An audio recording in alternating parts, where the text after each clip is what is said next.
Hello kaibigan. Ayan. So welcome back to my channel. Welcome back kaibigan. Ayan. So in this video is tuturuan ko kayo kung paano ba bumili gamit yung ating GCash or paano ba bumili sa Timo na applications gamit yung ating GCash. Ayan. So gamit yung ating A-Bank GCash. Ayan. So napakadali lang yung gawin. So may nagtanong kasi sa akin na isang subscriber dyan sa baba, sa comment section, kung paano daw ba yan gawin. So ito na ang tutorial kaibigan. Sana mapanood mo to. And ito na yung full tutorial kung paano gumawa. So ito na.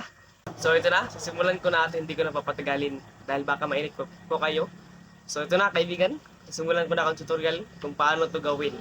So hello kaibigan. So dito kaibigan. So dito po punta na tayo sa ating Timo. Ayan, tap lang po natin yung Timo. Tap lang po natin. At dito po as you can see.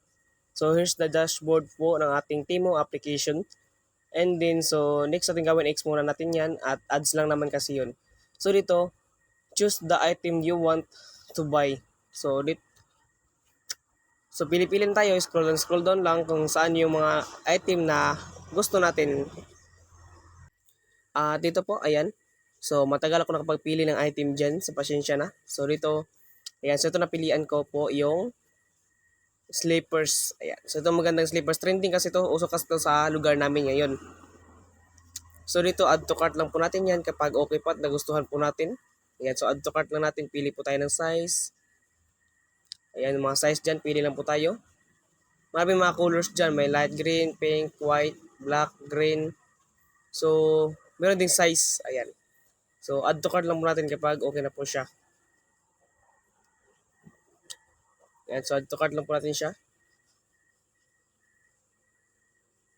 Tap lang po natin yung add to cart.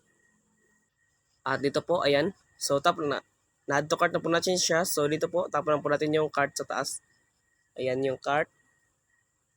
So, ang kaibahan lang naman dito sa ating ginagawa dahil hindi po tayo mag-CCOD or cash on delivery. So, ang gagawin po natin ay magpipay po tayo gamit yung GCash dito sa Timo. Ayan. So, dito. So, yung minimum po kasi nila dito is 280. So, pili po tayo ng ibang mga gamit dito na pwede nating mabili. Ayan. So, sa akin, ito siya. Napilian ko na po siya. Yung dalawa. Ayan. So, dito. 299 po yung aking price po lahat.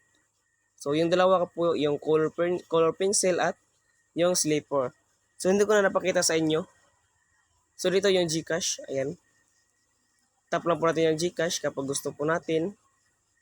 So, dito para po ma-submit po natin, hindi po siya magpa-pop up kapag hindi natin yung tinap yung submit order kapag hindi natin tinap-tap. So, dito po, pag tap po natin submit order, so madadirect po tayo sa GCash, yung dashboard po natin GCash account. So, need po natin ng GCash or mag-install ng GCash dito bago po tayo makapag-pay dito. So, no thanks na po natin yan. Yan, tap natin yung no thanks. So, dito login lang po natin yung ating 4-digit PIN. So, hindi ko na papakita yung aking 4-digit PIN dahil privacy ko po yun. So, direct na po tayo doon. So, dito po, i-direct na po tayo ng GCash. So, hindi na po natin kailangan pumunta sa send option dahil direct na po tayo. So, dito, ayan. So, ito yung aking GCash account, 300 pesos. Yung aking minimum na babayaran is 299. So, meron pa po akong 1 peso and 0.31 centavos na nabilin po sa aking GCash. So, sakto lang po siya sa aking laman, aking GCash. So, tap lang po natin siya.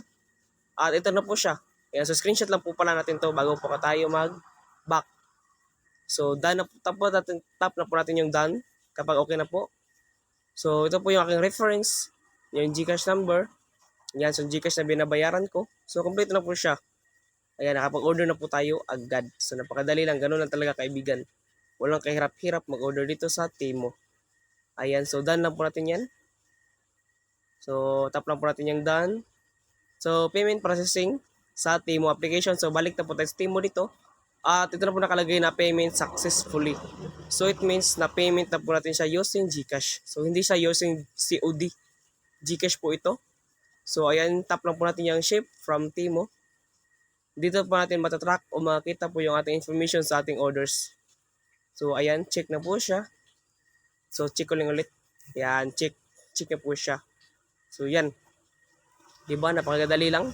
Walang kahirap-hirap kaibigan. So ganyan. Kung nagustuhan mo itong video na to kaibigan, I don't forget to like and subscribe para malaman ko po kung sino po yung mga natulungan ko dito sa video natin ngayon. At kung nakatulungan kita kaibigan, I don't forget to subscribe. Yan. So, thank you sa panonood kaibigan. So, ito po yung aking reference number dyan kaibigan. So, copy lang po or screenshot nyo po yun para sa verification po na pag-order po kayo dito sa Timo. So, ayan. So, live lang po tayo kaibigan. Ayan. So, live lang po tayo. So, dito lang kaibigan. Ganito lang kadali. So, this is the end of our video. Ayan. Kung dito ka pa rin hanggang ngayon mga kaibigan, ay alam ko nagustuhan mo itong video. Kaya, I hope nakatulong to sa inyo mga kaibigan. Ayan, sa little video natin yung tutorial at ngayon. Ay kung nagustuhan nyo ito mga kaibigan at nakatulong to sa inyo, ay tulungan nyo rin ako mga kaibigan. Kaya please subscribe and like my YouTube channel. Ayan. So, para lahat tayo ay lumago. Ayan. So, thank you. Enjoy and God bless.